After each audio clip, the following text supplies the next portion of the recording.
All right, we're live. I mean, not live, I guess, but we are recording. Got too much air. Can you Wait, hear it now? stop. Let's listen. No, no, no. Yeah, go ahead. Yeah, now I can hear it. I don't know what Oh happened. As soon no. as I hit record, as soon as I record, it started to You can squeak pick it louder, up. dude. Oh, That's fantastic. weird. All right. Welcome to the save file for anyone who's deciding to listen to this. I don't know why you would be, but There's plenty of good reasons.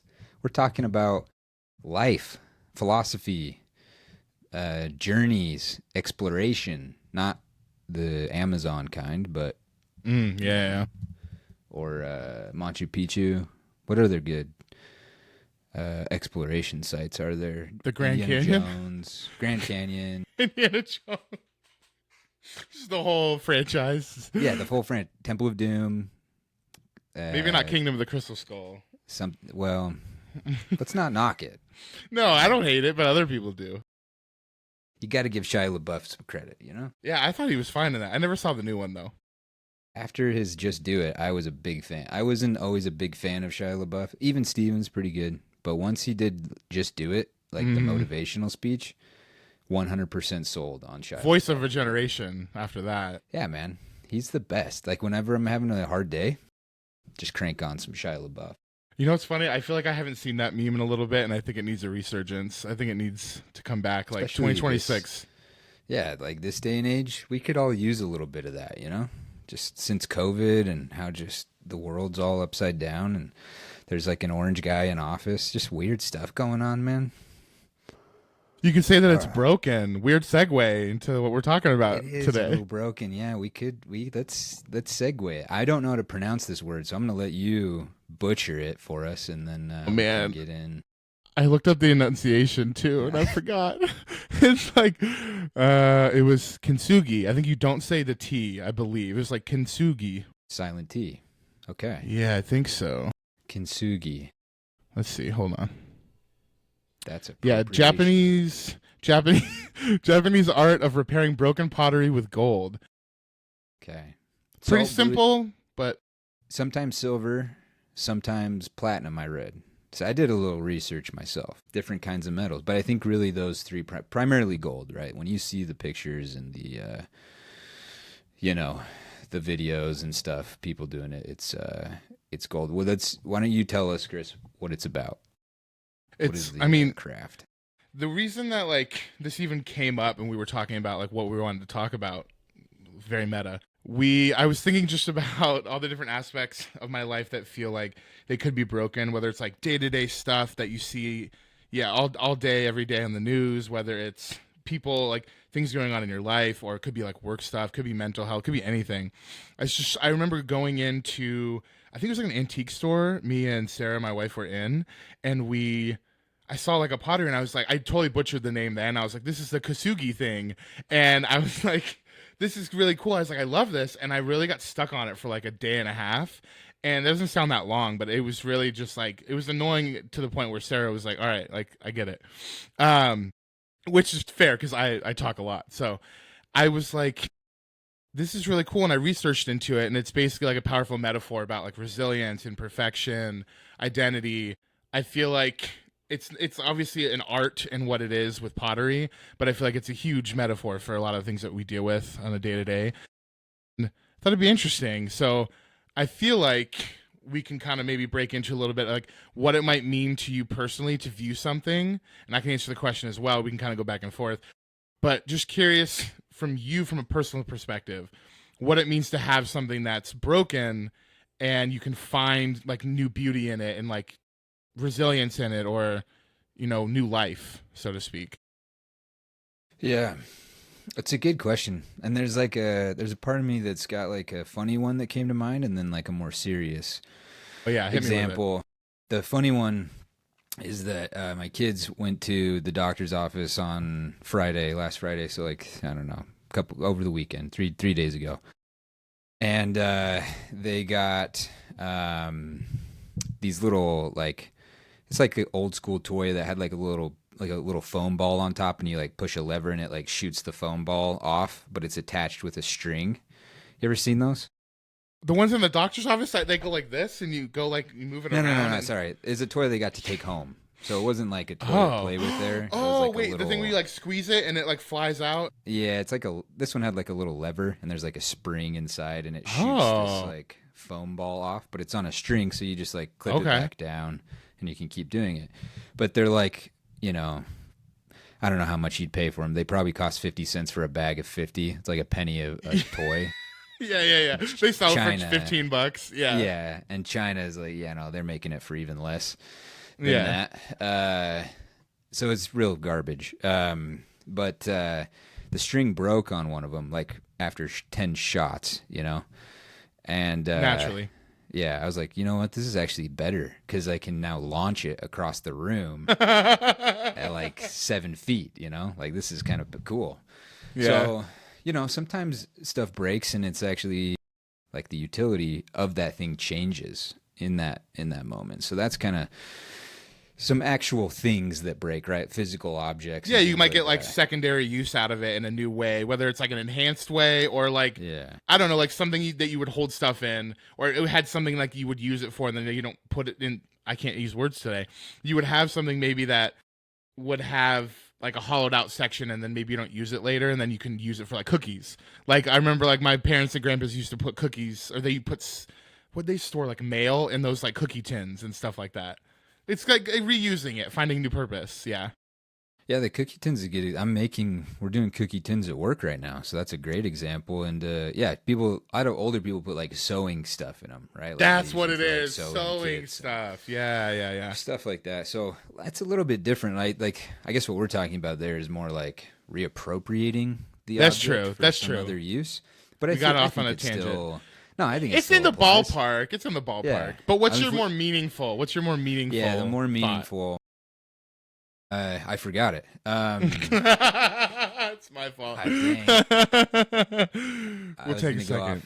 I was going to go off a different direction with the reappropriating thing because I think you can still do that in life too, right? You can like reappropriate a situation and it's used for some things can't be repaired, right? So like in our lives, some relationships are broken and you can't fix them, and how can you reappropriate that relationship so that it's still meaningful, so that it still has value in your life, right? And maybe that, I think, see, if we would have just kept going, I would have got back to my original thought, which was finding the beauty in the experience of the thing versus the thing itself, right? Like, Okay, yeah. going through that process of something that's broken, whatever it is, a relationship, or I don't know. A lot of days I feel like my brain is just broken because I can't personally in my life right now, struggling with my work and finding meaning in that, and meaning in a lot of other things too, just general life, and just feeling kind of broken as a person, right? I used to have a job I loved. I lost it. It just has felt disjointed ever since. And so trying to kind of grapple with that, and also coming to terms with that it can't necessarily be fixed on some level. Like I can't get back to it. I can't go back in time. I can't do anything to mend that per se, other than just to kind of take those experiences and try and apply them in the future, whether it's for myself or for my kids, try to pass those lessons down to them, or just other people who might be struggling in the same way, or even a different way. So I think there's maybe a beauty there. So not necessarily a fix to those things, that we're not using gold to spin up a new startup that's going to replace my old job that I loved or something like that, Although I guess you could, if you had enough gold, you could do that, right? Like you could go out and pay people in gold coins to come work for you, But I know what you mean, because it's like yeah, when you started kind of explaining kind of the finite aspect of like not getting that exact scenario back where you had that job with maybe those people, whatever it is, it all creates like that lightning in a bottle kind of, like whatever it might be. I had an ex-girlfriend that we dated for a few years. We found out we didn't work as, a couple, and then we probably had like a rough time of not talking for like 6 months or so after breaking up. And I'm not necessarily someone who, like, if I break up, my immediate thought is like, I hate that person, I'm done, like whatever. I get it. Sometimes people do awful things. I totally understand like why people might be that way. I'm not shaming people who do have that thought. But my brain was like, I don't want to write this person off unless I have a full justification to do so. It'd be different if it's like, oh, we just don't talk, but I don't have to hate them. But we became friends, and we found over time that we just worked way better as friends and not as an actual relationship. So the finiteness of like that relationship will never be ever again. I mean, I've since, been found someone new and been married and stuff, and so is she. But even like shortly after, it was like that will never be what it was, but it doesn't mean that it can't be something else that's also great and beneficial to each other in new ways. And I think we also learned from each other new ways to navigate relationships that we're in, after and currently, which was kind of nice, because I feel like it's so jarring to me sometimes when people talk about exes that maybe they didn't do anything particularly bad and they're just not together and they don't talk and whatever, and it's fine if they don't, but the way they like hate on it, I'm like, there could still be value in there. That's a person. They have lots of things to offer the world. You were with them for a reason. But I get it. Like it's over. It'll never be what it was, and it can only be like what it is now. And even us, we're kind of friends now. We don't talk like a crazy amount, but we talk here and there, and we both have cats, so we'll talk about our pets and stuff, and we'll talk about like work stuff and whatever. Nothing too crazy, and it's nice and it's beneficial. Sometimes I'll just send her 4 foods because like Sarah's gone for the weekend doing some little trip, and I'm like, I don't know what to eat for dinner, and I'm like, I'll just be like pizza, chicken, whatever, and I'll just get a response of a single word. I'm like, that's perfect. That's all I needed. So you get little things from those types of things. Yeah. No, I think that's a good point. It's a good way of saying it too. That craft. I'm not going to say it because I forgot how to pronounce it, and I don't have it in front of me anymore. Kintsugi. I had to look up on my screen. In front of me anymore. It's also about repairing things, but not back to their perfect state too, right? Like it doesn't look the same as it did when you throw the gold on there, whether it's more beautiful or not, or whatever your perception is on the final product after you're done kind of fixing it. That's a different story, but it isn't the exact state that it was in. So I think sometimes those repairs that we try to do in our life, or that time heals, or whatever it is, are often not going to be. It's just how it goes, right? The past is the past, and it's rare that something is that something comes about the same way it did in the past. It's always going to be something a little different, from what it was. So yeah, and you might have something that's even better than what you had before, but it's hard to see that in that moment. You feel like you won't. I even have a job comparison as well, but I feel like I was on this team for like a year and a half. I had like one of the best bosses, great team, everything around me. 6 months from there, we went on our honeymoon. 6 months, a little bit after that, I came back. My manager had been like pushed out, and it was like this whole crazy thing. And it was like our team started disbanding, and all of a sudden it was over. And I remember just thinking like, this is rough. And I was like, it's like that feeling when you get that little taste of happiness, and you're like, oh, is the bad thing creeping around the corner? Is it coming for me? Like, I'm like, you're like freaking out, like all the goodness is going to go away. So I feel like in that moment, if I had remembered Kintsugi, I probably would have tried to approach it in a different way. I think that one of the questions that I have is like, how do you balance accepting imperfection while still striving for that growth? So it's like, some things are easier to accept than others. So yeah, that's a good question. I'm going to disappear 1 sec. Sorry. My computer's about to die. So oh, no. I'm like sitting here like talking, and you're like, just like in your brain, you're like, yep. I need to get this cord. That's great. I'll see you later. No, I had a little bit of time. You can never not do that in a non-awkward way. So I just figured I'd call it out for all the listeners. Yeah, I feel that. Okay. Okay. So the question was, how do you grapple with the imperfectness of a situation, after you've had something maybe that you've loved or enjoyed or whatever, you lose it, it gets broken, whatever the situation is. How do you continue to have a zest or a zeal for pushing forward and going to the next? How do you accept one and still try to look like, if it's like a dual thing you're trying to do, it's one thing to focus on accepting the imperfection, or it's one thing to just try to strive for growth. But how do you do both? Like, it's not. I don't know. It's a great question. I would call it. I'd sometimes say it's an inspired question, because it's striking right at the heart of something I'm going through in this exact moment, which is I think if you put it in a really interesting way, because I've kind of been grappling with this myself of like, the Stoics talk about it, the Buddhists talk about it. It's obviously a part of this culture. I don't know if it's Japanese culture as a whole. I won't speak to that. I don't want to get in trouble. But Kintsugi speaks to it, this concept of accepting. Kintsugi, sorry, go ahead. Kintsugi, whatever. Kintsugi. No, I love it. It's great. Keep going. Sorry. This concept of just kind of acceptance, right? Like you have to accept the reality of whatever your life is. And I think I fell into the trap, and I'd probably been in it. It's usually slow, right? Like it happens by degrees. It doesn't come all at once. It kind of sneaks up on you. But I kind of think I fell into the trap. I'm very much like a fan of Stoicism.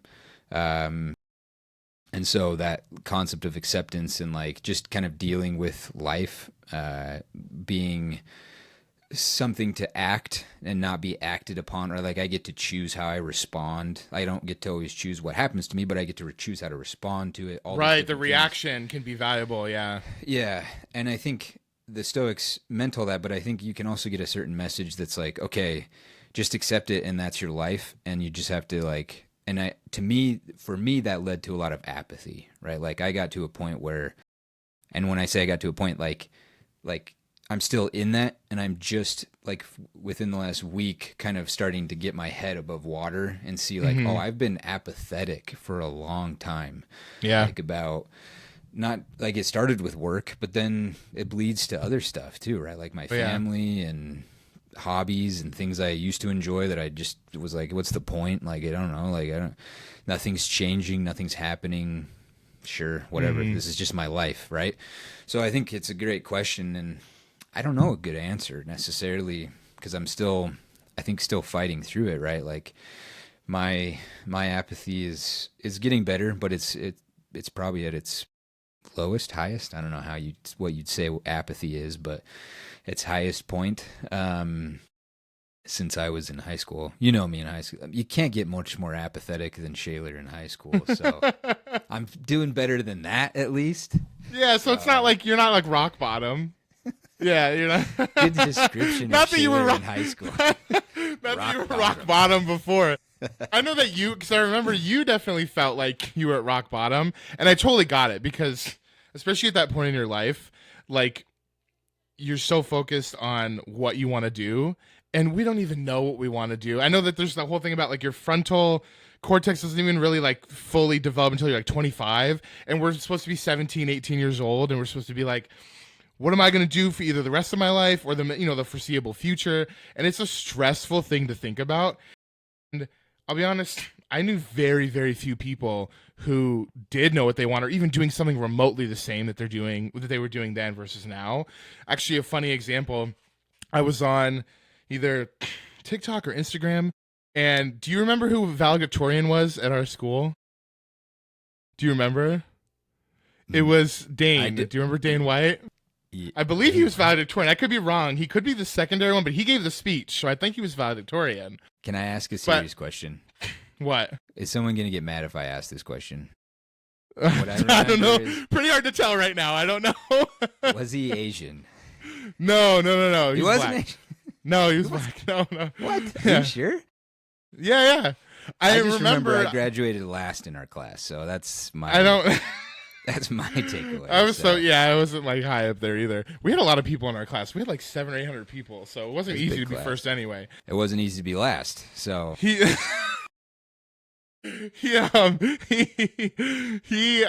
pretty sure he was either valedictorian or salutatorian, whatever it's called. He gave a speech. I remember him giving a speech. Maybe multiple people did, but he stuck in my brain. And I just saw him the other day on like Instagram, no, not in person, on Instagram or on like TikTok or something. And I know he's always been into music, like he was in band and stuff, and he is in like a full-on metal band. I can't remember the name, I'd shout it out, but he's in like a metal something or other type band, and they have like the makeup and his full, like his outfit. He's a whole different person than if you put him next to the person that was graduating. And I knew he always liked music, but that's like, and even like rock music, I knew he liked rock or metal, but like I don't think I would think the valedictorian-esque type person at our school would be in like a small metal band just doing local shows and playing shows and whatever, because that's what he wanted to do. And I feel like most people probably would not know that. And we don't really do high school reunions anymore. So it's hard because like social media. So I feel like that's not really a thing. You're not going to see those people like that. Yeah. Can't remember my direct point with it, but just how different like we even probably are than we thought we would be. But that time is difficult when you try to decide that type of stuff. That's tough. And as teenagers, you're just apathetic generally. Like you just have a certain Yeah. propensity for apathy. So Yeah. so I'm not that low, but you know, it's been challenging. But I do think it's a good question in terms of like, how do you balance that? How do you have that level of acceptance and saying like, yeah, okay, this is my life, like this is what it is, but also having the tenacity to say like, but it doesn't have to be my life, right? Like it doesn't mean that I must just accept the circumstance. I can still choose how I'm going to respond to this circumstance. And I think it's not a knock on like me personally. Like I read Daily Stoic every day. I'm a member of the Church of Jesus Christ of Latter-day Saints, which is all about trying to be better every day, right? And so like just this process of like focusing on the growth and I love growth personally and in business. Like the things that get me excited about business are like, how do we grow sales? How do we grow product development? How do we just grow? If we're I have a curious question for you because as we were talking about like the focus on growth, because the accepting side I've been better at, and I feel like, for example, the podcast Armchair Expert, they have something called Armchair Anonymous on there where they have like random people come on and tell funny stories. It could be like, I used to work at Blockbuster Video and I crapped my pants and like it was like this crazy story of how it plays out. Or it could be like, you know, I was a camp counselor and there's this funny crazy story that happened in the woods or something. It could be anything.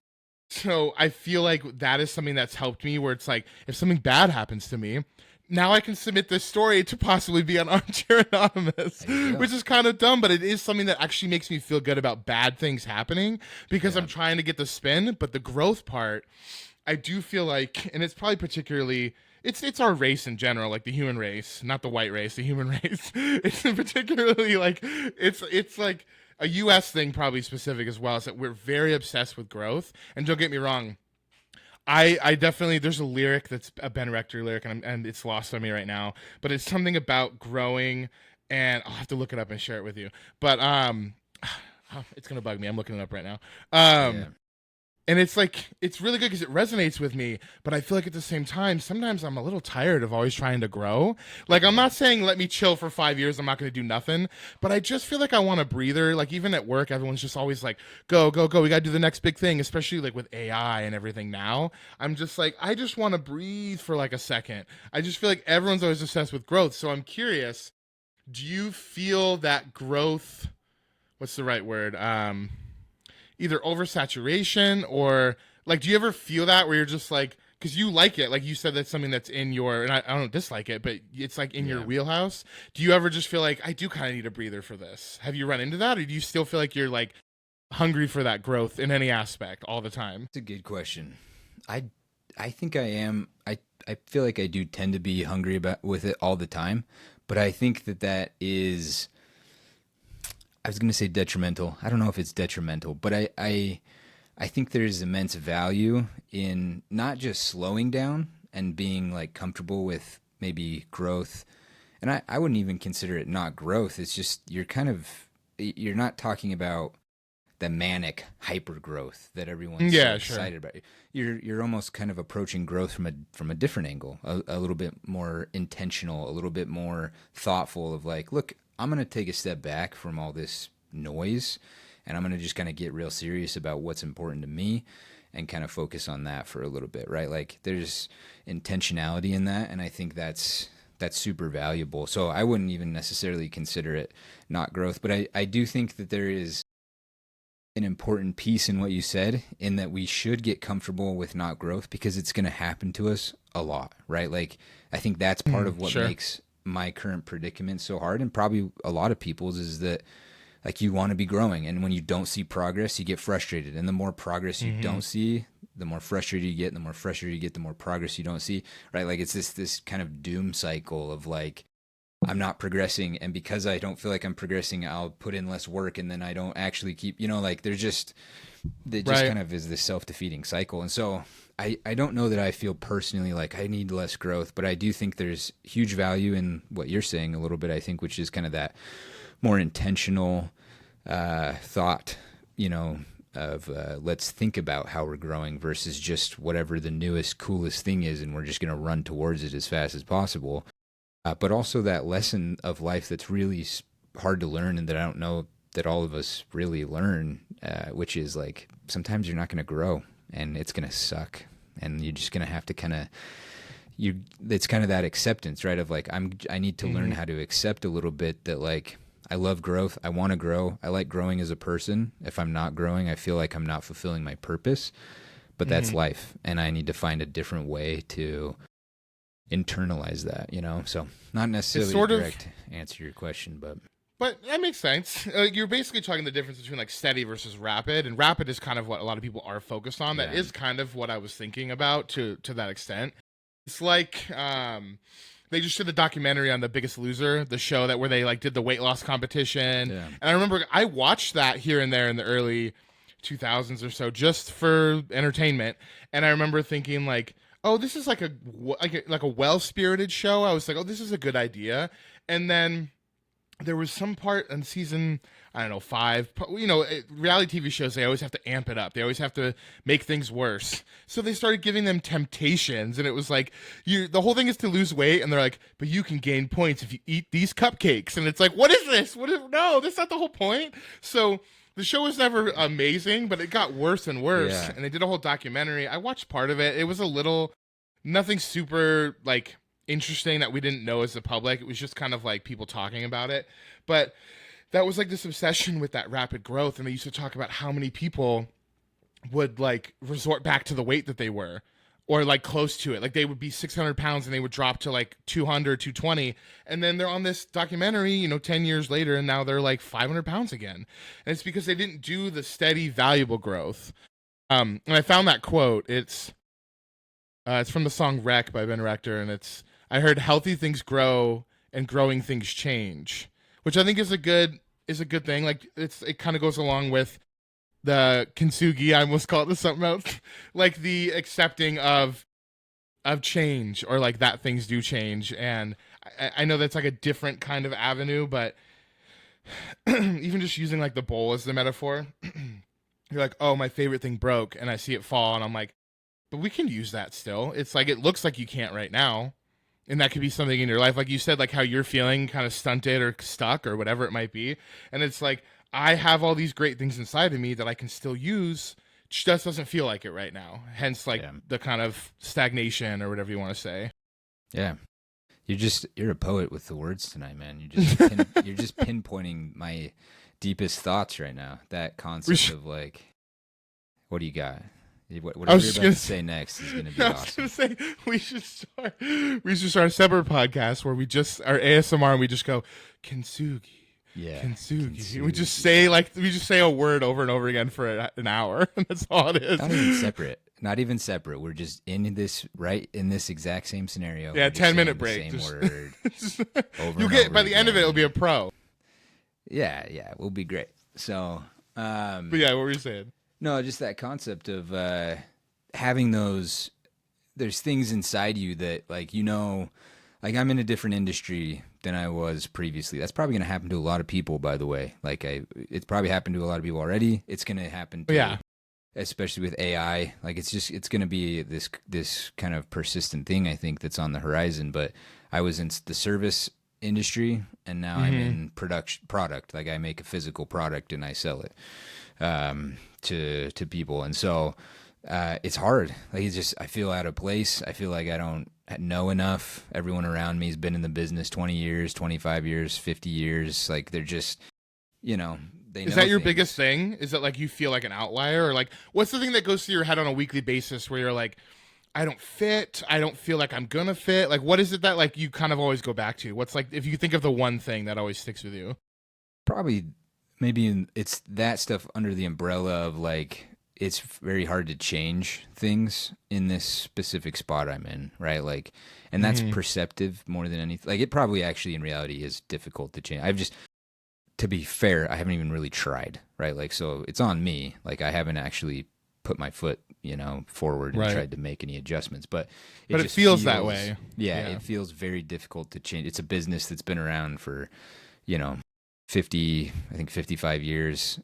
It's my wife's family's business, right? Like, it's not my business. I come from an accounting background. Which is a whole different thing, whether it was like, even if it was like just her business, just yours, your family's, like her family, it's like they're all their own dynamics. So that's like its own dynamic. And and generational too, right? Like, it's not just like she started a business and I'm helping her, or like her dad started, it's her grandpa started a business, then her dad bought it, and her uncle's involved, and some of her cousins and her siblings, and it's like, okay, you're starting to get into a big, kind of a big pile there. And it's an old company, small business, run pretty lean, not a lot of structure. I'm used to big companies, lots of structure, so just those little things. But I think just the concept of like, this is hard to change stuff in, and especially coming from a background of like, I don't know anything in that industry. But I do think that it kind of, kind of what I was saying initially is like,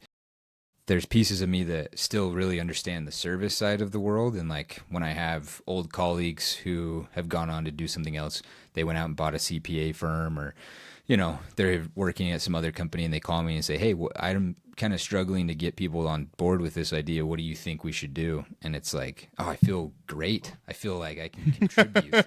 Yeah.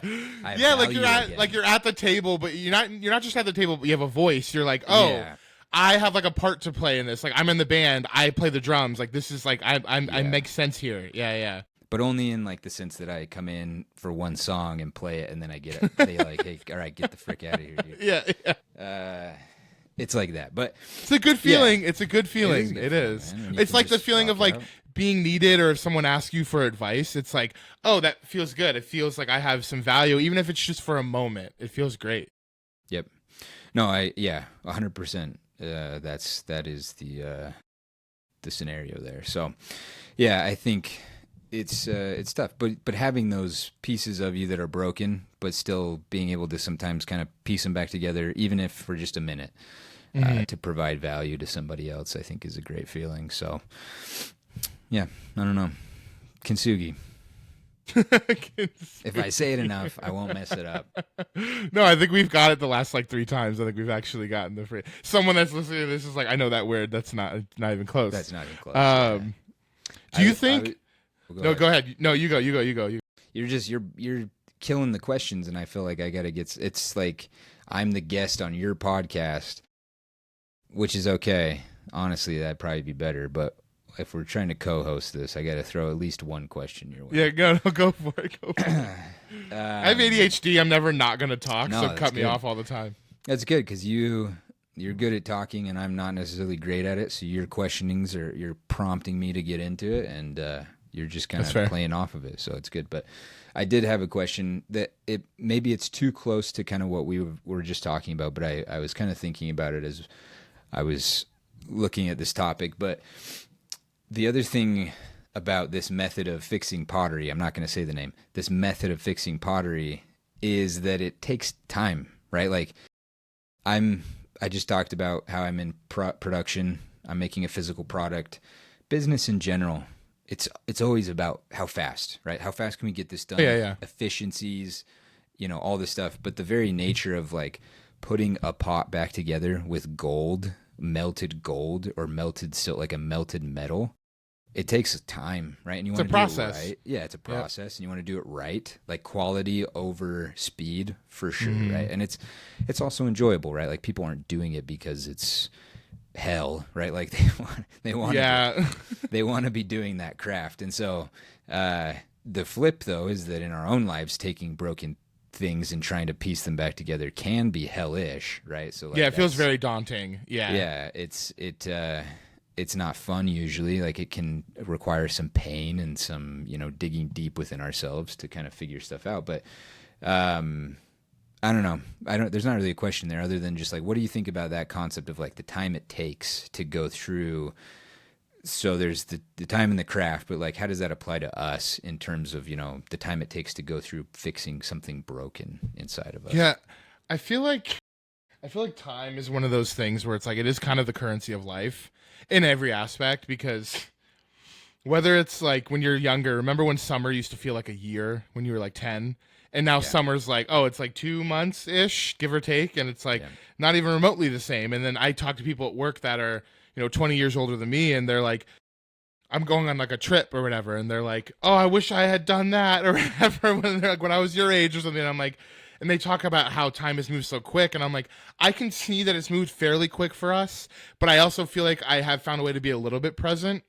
Like even on our wedding day, I remember people were talking about how fast your wedding day can go by, and I got hyper fixated on that for like a couple months prior. And I watched that episode of The Office where Jim and Pam are talking about taking the mental photos, and I tried to do that throughout the day. And I would look at Sarah and I'd be like, or I would give each other like a look, and I remember thinking like, this is helping me kind of slow the day down. And we both at the end of it, without even talking before, we agreed like that did not go by as quick as everyone kept saying it was going to and whatever, because we found a way to kind of stop ourselves from just the rat race of the day and just pause, enjoy that second. Like it's hard to do that all the time. Obviously, Yeah. it's like with stress, different things going on, like projects, stuff you got to get done, whatever it might be. It's not, you can't do it all the time, but I feel like time is like the currency of life. So I just feel like we need to treat it with the value that it actually has, instead of just like taking it for granted. And again, it's so easy, because it's like we've assigned, here's this arbitrary thing we've decided via the sun and whatever, that we have this many hours in a day, this, we've decided these things, and you sleep for like ideally 8 of them. I never do. I sleep for like 6 maybe. I have terrible sleep. But it's like I definitely take it for granted, and I'm slowly trying to not do that, because I don't want to be the person that's 55 talking to someone who's 30 and being like, oh, I wish I had done that thing. I want to be the person that's like, oh, I did that thing, or that wasn't for me.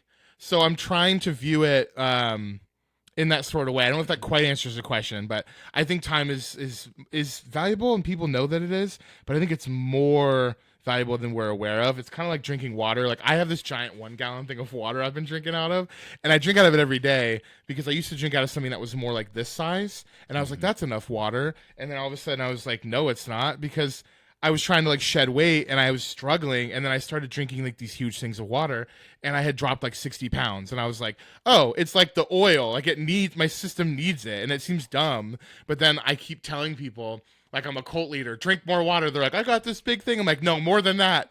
And I keep trying to tell people that, and they don't want to listen because I sound crazy. But also maybe it worked for me, it doesn't work for them. That's a random tangent that's irrelevant. But Well, I always want to know what your cult name is. my what name?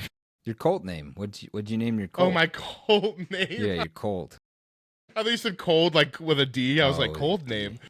I don't know. I didn't come up with one. The Maybe Big Boy Aquafinas. The Aquafina. I'm logging off here. Nailed it, dude. Didn't you guys just listen to Aquafina? Doesn't she make just music? listen. I don't know. I think so. She's also an actress. I don't know if she also Yeah. makes music. She could. She has a name like it sounds like she does. And she's the leader of a cult. Yeah, it's true. No, yeah, I get you. I think that plays in well to the question. It's kind of this concept of just being okay with the time it takes as well. Right. Goes exactly. back to the acceptance thing a little bit. So we're definitely in the ballpark. We're playing the bases. We're rounding the bases on this. Yeah, appreciate the time it takes to do it the right way. Yeah, I think that's a good and that concept of like slowing down, super, like you said, is really hard to do, and I think it's only going to get harder. It seems like it only has gotten harder. I don't know. Who knows though? Like some guy from the 50s is like, you guys are chumps. Time moved faster for me. I don't know, but yeah, it just seems like technology and all the things that we are involved in just make it go by so fast. It's easy to get distracted too, right? Like I'm sitting here, I can kill some time. Let me just get on my phone and do something for 10 minutes, and then it's actually like an hour later, and you're like, oh, geez, there goes an hour. Right. And so you did nothing but scroll Yeah, you TikTok or just scroll scroll. Instagram, Yeah. like whatever it is. I try to do that when I swim. Like I try to like I listen to podcasts to kind of Yeah. kill some time because I try to do like an hour and a half. But then I also try to build in some time to just be with my thoughts a little bit because that's where I really grow. I feel like I gain information from like music or podcasts, but I feel like actually sitting with whatever it is I'm thinking about is actually where the growth happens and not just like regurgitating what I heard. Yep. I agree with that. Yeah. And just setting some time aside intentionally to like just kind of think about stuff and do that. So, no, I agree. I think there is something about that's great advice too. I don't remember if our wedding day went fast or not. It's been a little while now, and maybe that's bad that I don't remember. Maybe it went too fast. I don't know. You guys have 3 kids. That's a whole different like ball game of time. And I saw another thing that goes with time is I feel like you see time differently when you see it growing in front of you. I don't have that currently because like we're talking about like having a kid, but it's like a whole journey. It's a whole thing. But that must feel different. I meant to ask you about that when we were talking about time, so you just reminded me. Do you feel like you see time and perceive it differently because you can see them growing in front of you? Yeah, it's kind of hard. Like, it's a weird thing as a parent a little bit because you are kind of excited for them to grow up. You're like, man, finally you can just eat your own food. Like, thank heavens. You know, like, I don't have to feed you. I can trust you to like go stand there for a minute and not like yeah. Yep, I can. Yeah, and that's like stage 1, right? Like I can finally just set you down and walk away for like not long, like 2 minutes max. No, but like enough, to do but something. Like you get your freedom back slowly and surely. But it is like a huge, especially when you have kind of a little bit of a range, right? Like I have a 7-year-old, and then I have a 1.5-year-old, and that's the part that's kind of sad. You're already forgetting the middle child. You're already doing it. You're already doing it. The little one who loves to run off the trampolines and just disappear. Yeah. He's fine. No, it's good for. But that's a big range from the oldest to youngest. Like that's you can see. That's good. Yeah, Good gap, and I think that's the part of it. So there's that part of you that's like, yeah, I'm excited. You're growing up. You can finally handle some things, but it's also really sad when I look at our oldest and think about how she was when she was a year. Like, what were we doing this time of year? Holidays are a good way to kind of like benchmark it too. So it's like Halloween and Thanksgiving and Christmas, particularly those 3 holidays.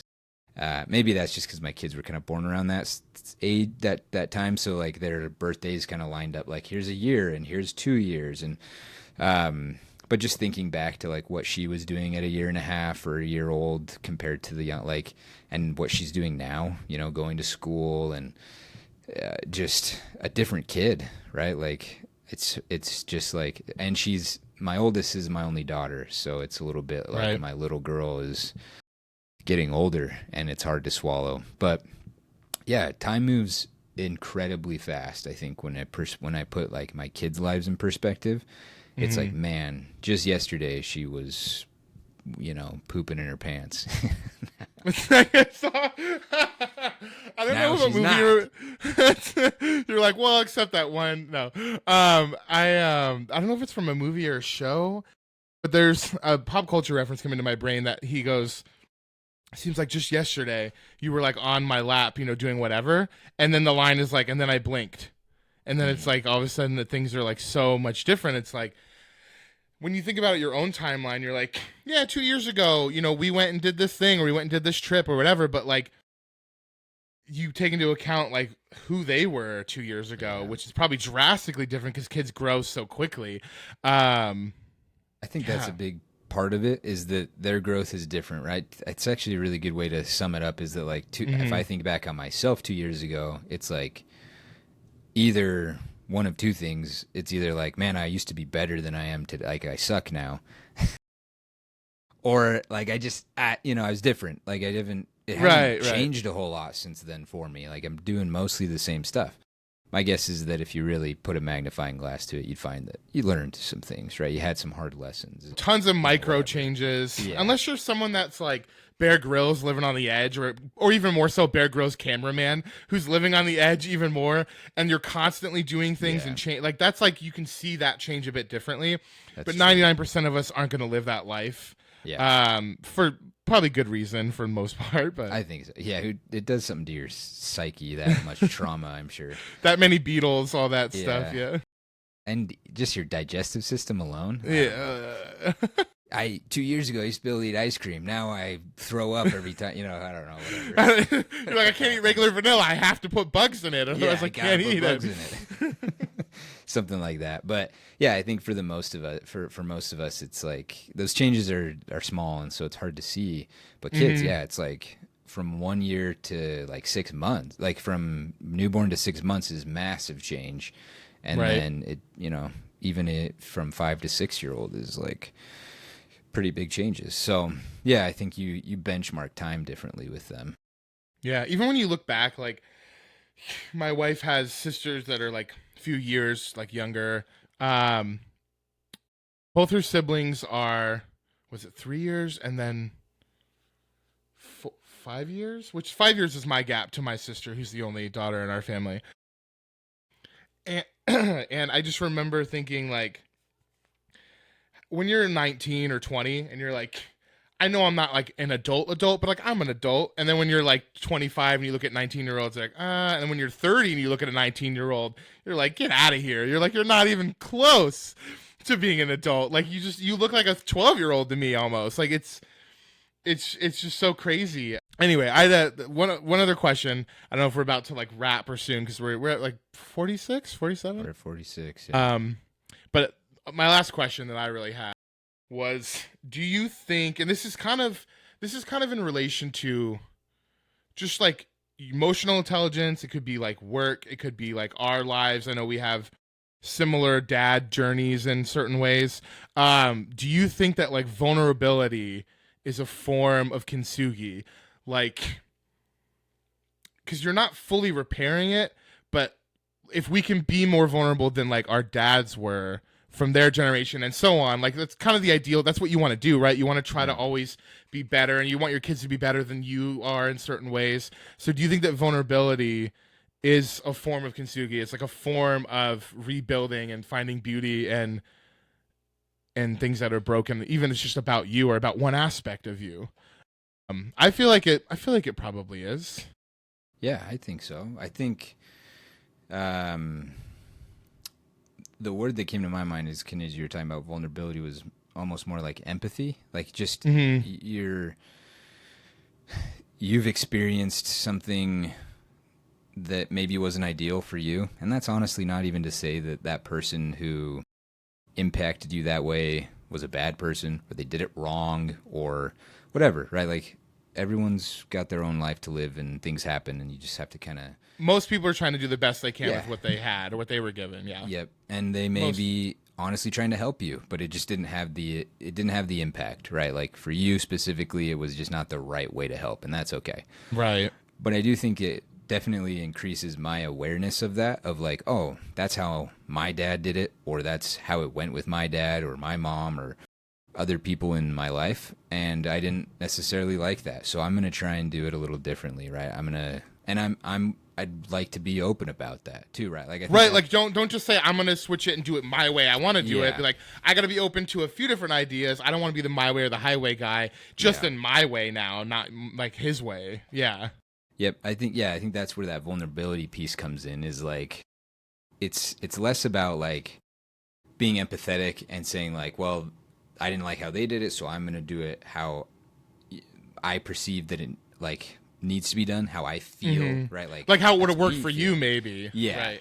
But the vulnerability piece is like actually the piece that I didn't like is that it didn't work for me. So I can't do that same approach, right? Like I can't take that lesson. It didn't work. and then do it my way, because that's just the same pattern repeated. I have to do it's like the illusion of change, but you're just repeating the same type of thing. Yeah. And that's probably what they were doing, Frank. Like, hey, my grandpa to my dad, he didn't like that, so he did it different with me, and it wasn't the way that it hit with me, right? Like it is possibly the case. So I think there's that vulnerability aspect of having to say, like, I don't know the right way to do it with this person, right? Whether it's a kid or a sibling or back to your own parent, right? Like there's going to be, we're starting to approach an age. I guess we're not totally close. Maybe you more than me. I know your dad's a little bit older. But yeah, how old is your dad again? My dad's 70. He just turned 70. Yeah, he's like 55, so you got me beat, man. Wait, really? I thought your dad was closer to 60 at least. No, your dad's old. To be fair, but my sister's like 36. To be fair, like it's still older, but like like the rate it makes more sense. You're the youngest. She's the oldest. I'm the youngest. You're the oldest. I'm the youngest. Yeah. Are you? Yeah. Well, there's little Bigelow. Like he's younger than me. Man, we gotta just the. We gotta unwrap after this. Anyways. No, so I'm youngest, you're oldest. Oldest of two, youngest of four. So youngest of four factors in my dad being a little bit older. It makes sense. Yep. But he's coming up on that age. But, there's people like my grandparents. I still have two grandparents that are alive. My wife's got two grandparents that are still alive. And so there's, but they're approaching that age where they're going to need someone to take care of them, and it'll be the kid's turn to be something more of a support, and so I think that those things breaking in our lives hopefully can create a sense of vulnerability in us to open up to helping people the way that they need to be helped, not the way that we think they need to be helped or the way that's opposite to the way we've been treated in the past, but just, look, I don't have the answers, and that's scary, truthfully. That's scary for me because I'm your dad, or I'm, whatever, and I don't have a good answer for you, but I love you, and I'm here when you want to talk, and I'll do whatever I can to just, help you work through this challenge, whatever it is. But yeah, I think most of the time we're always trying to, that desire to help. Let's solve the problem. Especially like a men thing. Like we're always focused on like trying to fix it. I feel like Sarah's really good at like the listening aspect. Again, ADHD, I try to be a decent listener when I can. Like I can turn it on a little bit, but sometimes, especially her being around me the most, more than anyone, it's really hard to always be that. And like, I always just think like, well, here's a quick solution to that. That'll make you feel better. And it's like, maybe that's not what they wanted. They just wanted to just listen for like a minute. Like it could just be that, and I made it worse by being like, let's fix it. Yeah.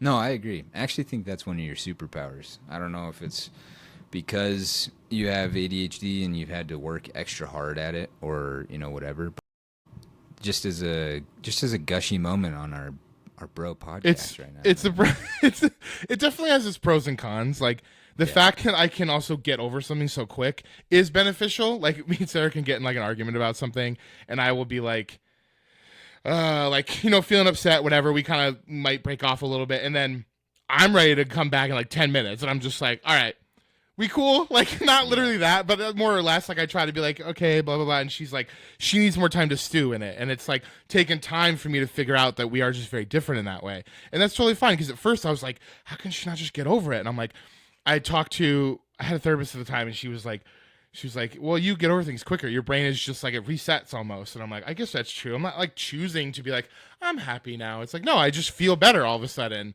Or within like a minute, it's just like rapid for me. And it's not like that for most people. It's got its pros and cons. It's kind of nice, but. It does, yeah. No, and I think I don't know.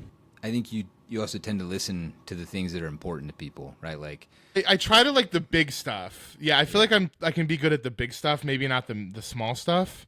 Like the day-to-day is a little bit harder for me. But if it's like you're telling me something very real and very serious, I feel like I try to lock in. And I'm just like, all right, like I'm here because I know that if I was doing this, I would want the other person to be here. Like and with me. Yeah. Right? Yeah. I'm sure it has a little bit to we are trying. Yeah. Oh, I mean, yeah, trauma for days. Like in all these different ways for sure. I just made a rhyme, didn't even mean to. That could be our intro song. The most depressing drama for days in so many ways. That seems fitting though, But Feels like a fitting intro song. That's Man. good. Well, we're coming up on time, but you did mention therapy. I'm curious. So I'm in therapy right now. After not really begrudgingly. It's one of those. I don't know if you had the same scenario. You just feel like, my problems are stupid. Like I'm fine. Like I'm not. It feels like you could, or it feels like you can get around it. It's just you haven't done it yet. Kind of feels like a chore you haven't got around to. You're like, no, I can. I just haven't. I get that a little bit. Mine was brought in by me taking ADHD meds. That's how mine eventually got into it. But how's it? Is it something new, or have you been doing it for a little bit? I don't know if you told me about a month. They're in 2 months. Okay, so fairly new. Okay, yeah, pretty new. Yeah, I only go every other week, so twice a month. So I haven't been to too many sessions, but it's been really helpful. Like I've been surprised, honestly. Like you said, like it's less about. There's a little bit of this stigma that gets in your head of like, oh, I'm okay. Like I'm not a psychopath, so I'm fine. On a regular thing, I'm a sociopath sometimes because I get over things so quickly. So like, I get it. Yeah. So you're like, yeah, I'm fine. Like I don't need it, and don't necessarily. I haven't talking about vulnerability. I've actually been kind of glad to not necessarily talk about it. Like if someone's interested, I'm not going to just bring it up. But if somebody overhears something or whatever, it's like, yeah, I'm doing that. I'm going to therapy. Yeah, you're not going to do not doing the whole like.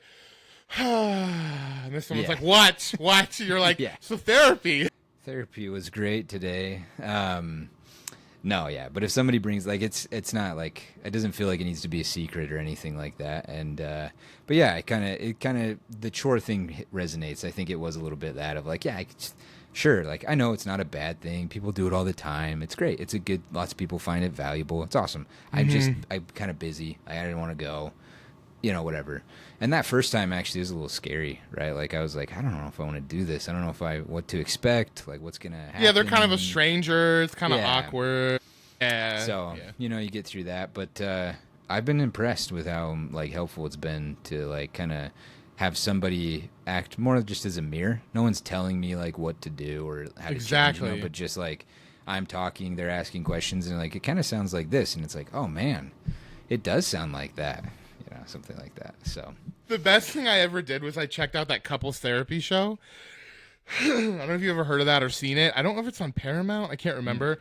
But it's like real couples and a real therapist, and they go in. And I forget her name. It's not Olga. It's something. And it sounds like it's like a mean Russian woman. She's like, "Tell me your problems." No, but it's she's great, and she just talks to these couples, and they're kind of cold at first, and then they warm up over like the season of like 8 episodes, and it's like the most fly on the wall thing I've ever seen, where you get to see other people go from being like the exact feeling of like this is just something I could whatever, to like kind of opening a little bit, and then maybe one does it more than the other, and then it's like full on, like you see these people sometimes like have an argument and you're like, this is so weird. This is something you only see on reality TV in your own house with your like immediate family or your parents maybe, or you see like really far away at the grocery store when people are arguing. But it's super it's basically, I think one of the biggest misconceptions about therapy stuff is that it is someone trying to like read you, and they are like, we have a really good friend of ours who's going down like she's going down the medical route, and she wants to be a psychiatrist, I think, something in that realm. I don't want to speak for the exact title she's aiming for, but something in that realm. And so we'll talk about like the couples therapy show, or just interesting podcasts where someone has like an interesting person. Like there was an armchair episode where they had somebody who's literally a sociopath on, and yes, they're listening to you and they're trying to decipher things, but they're not like sitting there being like, what box am I going to put you in? Yeah. It's like they're trying to help you figure out what you don't know. Like they don't know it either. And once you get past that first one or two, it just feels like a conversation. And like you said, more so like a mirror, or they're just listening. It's literally all it is. Sometimes it feels like you don't have someone that can just listen to you. And it seems like your spouse should be the easy out for that, but it's not, because you all have these biases towards each other. So like, yes, you can listen to each other, but sometimes you need an extra voice, an extra ear rather. Yeah. No, I but agree. It's good. It sounds like it's working. Like, sounds like it's helping you like realize things maybe, like you said, you didn't notice. Yep. Yeah. I think if nothing else too, it's something that you can pass on to other people, whether it's, hey, go see a therapist because it's a great experience, or hey, I went through something similar, this is what helped me, right? That doesn't mean it's going to help you, but just a thought, here's something that kind of helped me, you know, whatever. So kind of it's been a good experience. So shout out to seeing a therapist if you feel like you maybe want to, or, you know, it's a question in your mind, just do it. Like Shia LaBeouf says, just do it. That's full circle, Chris. Full circle. Just do it. Do you go in person, or do you go digitally, like virtually? I go in person. Video. Yeah, they gave me the option. I don't think either one's bad or I did both. good. So yeah, but I just felt like I need to like be there. You know, like I'm trying to. I think in person does. I think it edges out a little bit just because of how, like, social media focused and like modern and technological worlds have become. I think it does slightly edge out the virtual, but honestly, if you need to do it, it's going to be the same. It's the same experience. You're just still having the conversation in the ear. Yeah. That's the way from the Just Do It reference. I was like, let me cap this. And I was like, no, Just Do It was the perfect cap. You should have left it where it was. That's all right. Oh, so good. We can edit it out, or we just do it, you know? I was going to ask you, we're up on an hour. We could cap it off with like top 1 or 2 takeaways from the episode. Like what did you take away? I like the approach of growing slowly, because like my focus going into it was I was so focused on how annoying it was that people were obsessed with growth, because sometimes people are obsessed with the wrong kind of growth, but your kind of approach on it was talking about like that steady growth that's valuable, like that valuable growth.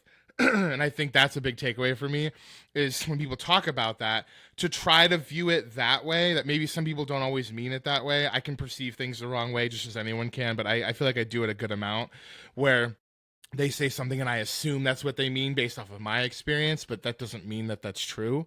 And I feel like growth is something that some people do mean rapid and some people don't. They're just like, yeah, like I'm excited to grow. And I'm like, okay, it doesn't have to be 6 months. It can be 3 years, like whatever it is you're trying to grow at.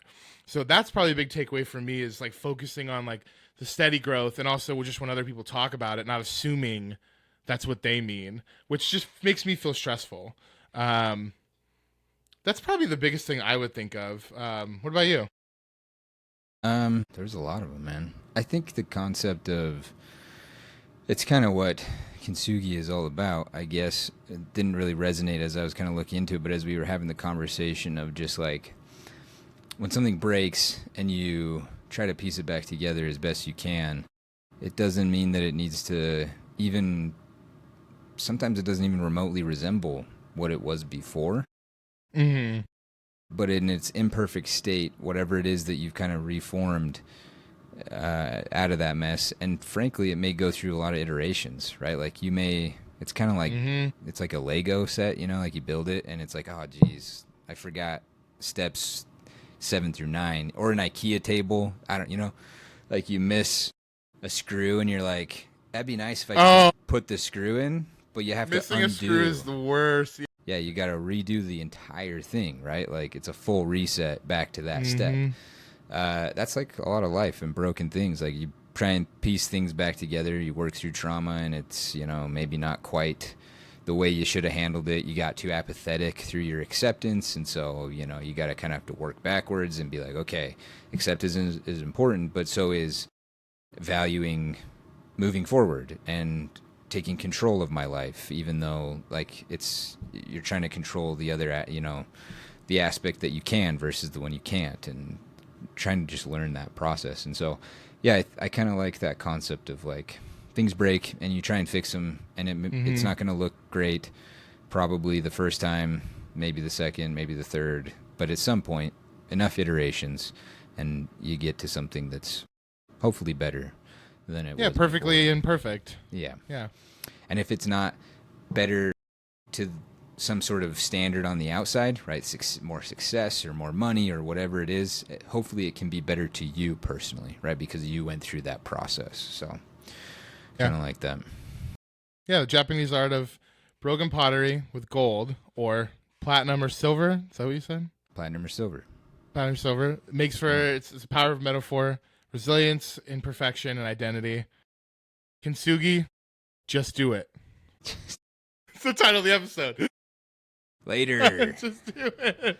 Just do it. That's a good Kintsugi. Just do it. That's the name of the episode. All right. For Shayler and Chris, signing off till next time. Dream big. Later. Bye, everybody.